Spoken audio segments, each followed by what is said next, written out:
سیدو شریف ودودیا حال کې د خیبر پښتونخوا بیلابیلو ضلعو سره تعلق لرونکو شپږ دېرش په بیلابیلو کالجونو کې ښوونکو استادانو ته ایوارډ او نقد انعامونو ورکولو درنه دستوره ترسره شوه. ایوارډ ګټونکو کې 18 ښځینه استادانې هم شاملې وې. دستوري مشر میلمه د لوړپوړو زده کړو ورکوونکو ادارې هایر ایجوکیشن ډایرکټر وهاب خان و.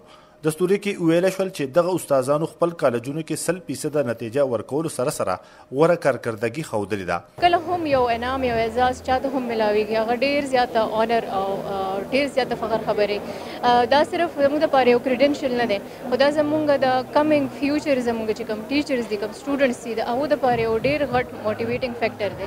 دا چې موږ اوسه پورې سکول کوم خدمات موږ د خپل سټوډنټس لپاره کوم سرویسز موږ ورکول خپل انسټیټیوټ لپاره د خپل کالج لپاره د خپل ادارې لپاره نو هغه به موږ نور هم سیوا کوو ان شاء الله. د لکی مروت په کالج کې د لوبو او ورزشونو ښودونکی استاد انور خان زیاتوي چې د ایوارډ اغستو سره به دوی کار کې نور خواله راشي.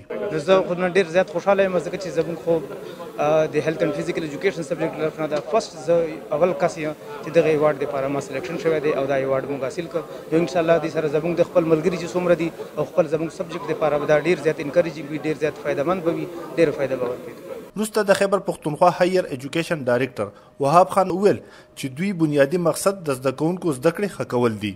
زموږ کمپونیټ دی چې موږ دیوله ایوارډز ورکوو هغه صرف په دې دغه کې نه چې دله موږ څه پیسې ورکړي یا میډل یې وله ورکړو خو د هغه یو ریکګنیشن وشي د هغه یو عزت هم جوړ شي. نو چې کله موږ د ټیچر عزت جوړو نو سټوډنټس هغه ته په طریقه باندې وږدي او چې هغه ته وږدي نه هغه ښه پوهېږي.